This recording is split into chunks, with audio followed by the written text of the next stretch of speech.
मी आज तुम्हाला ट्रान्झिटिव्ह आणि इंट्रान्झिटिव्ह कसा ओळखायचा हे सांगणार आहे. तर सर्वप्रथम ट्रान्झिटिव्हचे वाक्य आणि इंट्रान्झिटिव्हचे वाक्य. ट्रान्झिटिव्हचे वाक्य आणि इंट्रान्झिटिव्हचे वाक्यात फरक असतात. ट्रान्झिटिव्हच्या वाक्यामध्ये आय प्ले क्रिकेट हे झालं ट्रान्झिटिव्ह. कसं? तर याच्यात ऑब्जेक्ट आलाय. ऑब्जेक्ट झाला क्रिकेट, म्हणजे त्याला आपण व्हॉटनी किंवा हुमनी प्रश्न फक्त व्हॉटनी प्रश्न विचारू शकतो. म्हणजेच तू काय खेळतो? तू क्रिकेट खेळतो ना, तर मग त्याला उत्तर मिळते. म्हणजे तू काय खेळतो? क्रिकेट खेळतो. म्हणजे आपण त्याला व्हॉटनी प्रश्न विचारला, म्हणजे तू काय खेळतो? मग मी क्रिकेट खेळतो असा त्याचा अर्थ होतो. म्हणजेच मग त्याला आपण व्हॉटनी प्रश्न विचारू शकतो. त्याला डायरेक्ट ऑब्जेक्ट पण म्हणू शकतो आणि ट्रान्झिटिव्ह वर्ब पण म्हणू शकतो. म्हणून त्याला ट्रान्झिटिव्ह वर्ब म्हणतात. इंट्रान्झिटिव्ह कसे असतात? त्याला आपल्याला हुमनी प्रश्न विचारायचा आहे. हुमनी तर I play with my friends.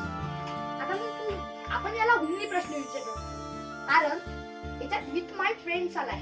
तो हुमनी प्रश्न विचारतो त्याला आपण. त्या कारणाने तो झाला इंट्रान्झिटिव्ह वाक्य, इंट्रान्झिटिव्ह सेंटेन्स. इंट्रान्झिटिव्ह सेंटेन्सला आपण हुमनी प्रश्न विचारू शकतो. म्हणजे तू कोणासोबत खेळतो?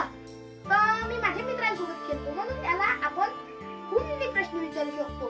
हुमनी प्रश्न विचारला नंतर येतात ट्रान्झिटिव्ह. म्हणजे मग ट्रान्झिटिव्ह वाक्य जसं तुम्हाला समजलं असेल की ट्रान्झिटिव्ह वाक्य जसं आय प्ले क्रिकेट हे ट्रान्झिटिव्ह झालं, आय ईट मँगो हे ट्रान्झिटिव्ह झालं, आय काउंट मनी हे ट्रान्झिटिव्ह झालं. आपण याला व्हॉटनी प्रश्न विचारू शकतो.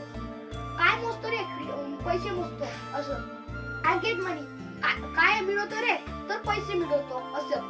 मग intransitive I play with my friends, I get with my friends,